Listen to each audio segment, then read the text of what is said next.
Okay po, magandang araw po sa inyong lahat, mga kaibigan.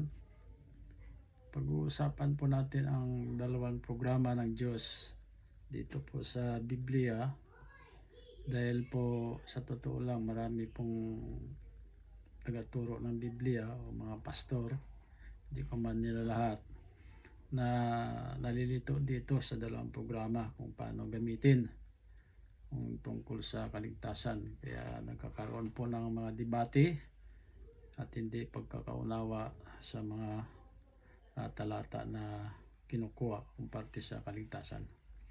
So, unahin po natin ang prophecy. Saan ba ito ang propesya na sinasabi? Ano ba ang layunin nito? Ang propesya po ay para lang ito po sa Israel. Hindi po ito sa the body of Christ. Ang propesya po ay nakabase po ito sa Old Testament, no? At ito po ay nabanggit ng mga propeta simula pa ng likhain ang sanlibutan noon pa, no? So nakabase po ito sa Old Testament, at ang gospel rin po nito ay nasa Acts chapter 1 hanggang sa 7 kung mababasa niyo po ito, no? Ito po ay propesya na magaganap sa future.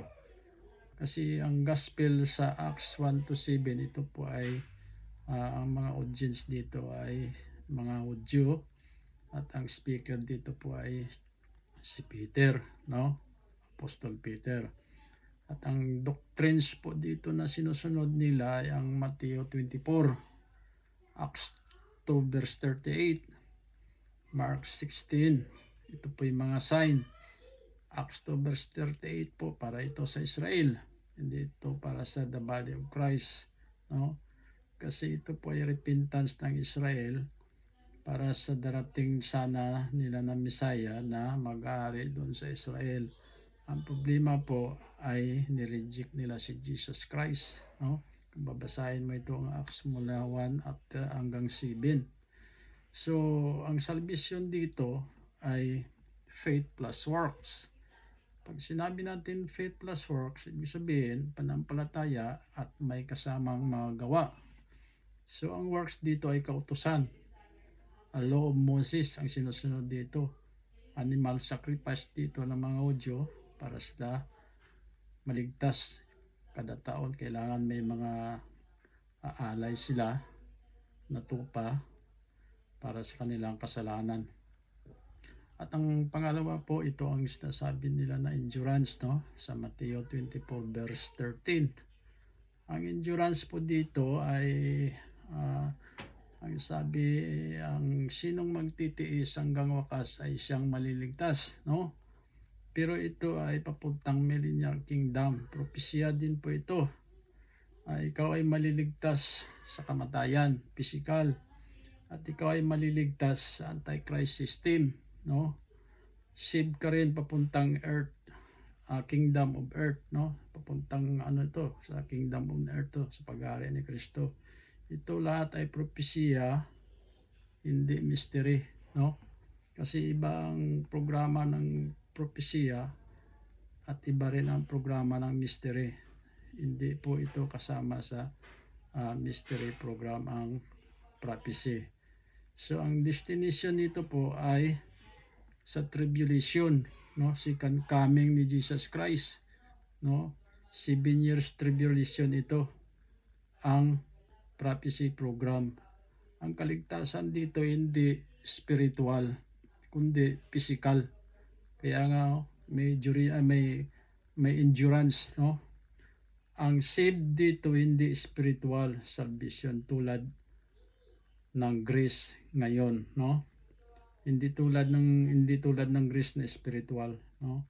So kung susundin mo ang doktrina na ito, no? Lahat ng doktrina ito ng prophecy program ng Israel, ang pupuntahan niyo po ay tribulation sa second coming, no? Millennial kingdom ito. Hindi ito kasama ng the body of Christ. Kasi itong Acts 2:38, no? Mark 16, Matthew 28 verse 19. Kung gagamitan nyo po ito ng hermeneutics, titingnan natin maigi ito. Ang nagsasalita dito, no? Lalo na sa Acts 2, ang nagsasalita dito ay si Peter, Apostol Peter. Ang mga audience dito ay mga Hudyo. Meron dito mga hintil na galing sa ibang bansa na nag-convert na ng Judaism, ang tawag sa kanila proselyte, no? Hindi po ito doktrina ng Greece Gospel ngayon sa atin. Hindi ito. Ito ay para sa programa ng Israel sa Millennial Kingdom. Endurance ito, physical.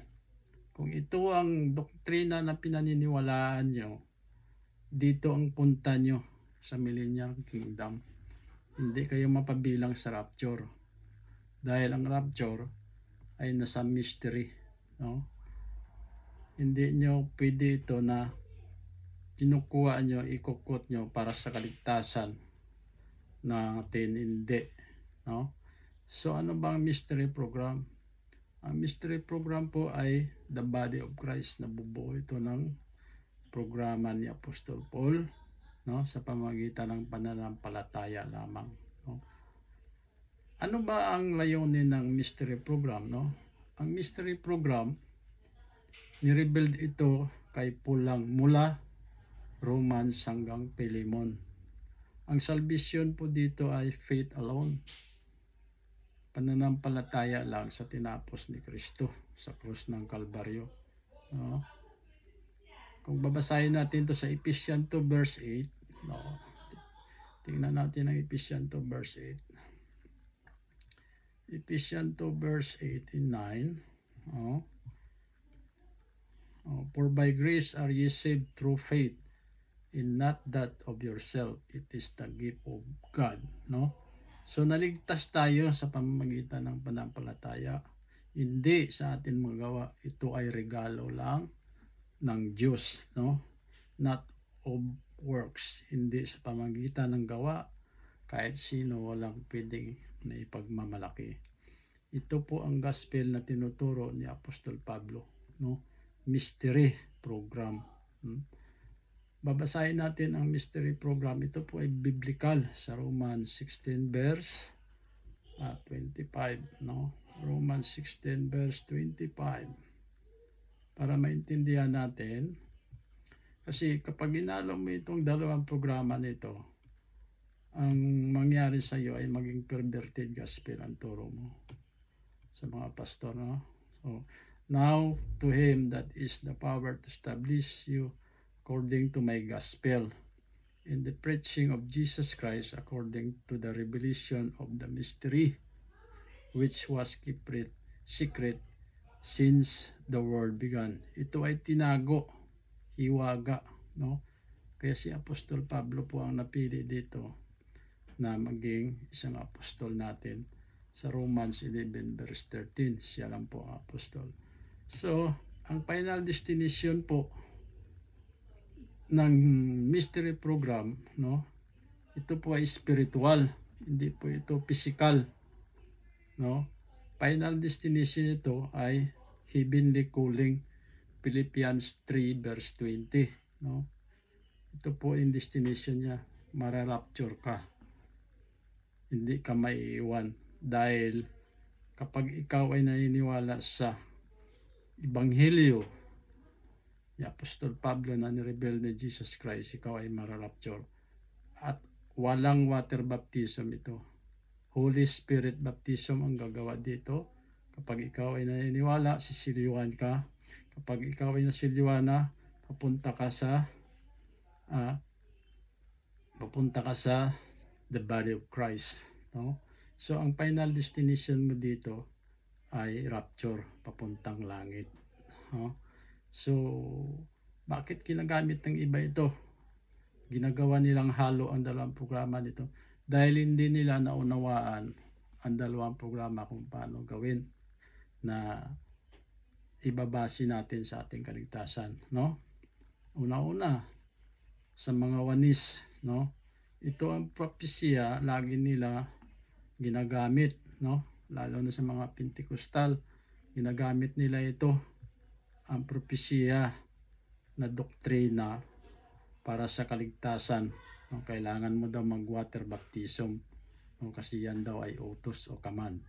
Hindi yan, pero hindi yan para sa atin, para yan sa mga Hudyo. Ang ating tutok po ay nasa mystery program po tayo. Hindi po tayo nakatutok sa tinatawag na prophecy. So,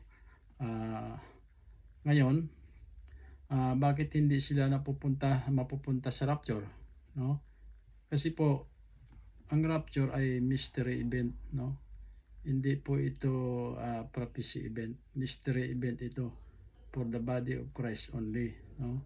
1 Thessalonians chapter 4, 13 to 18. Mababasa po natin yan. No? At 1 Corinthians chapter 15, verse 51 to 53. Ito po ang mararapture. Kasi kapag ikaw ay naniniwala sa gospel ni Apostol Pablo na nireveal ni Jesus Christ, ikaw po ay mararapture. Kasi wala ka naman ibang gagawin dito kundi maniniwala ka lang sa tinapos sa krus ni Kristo eh.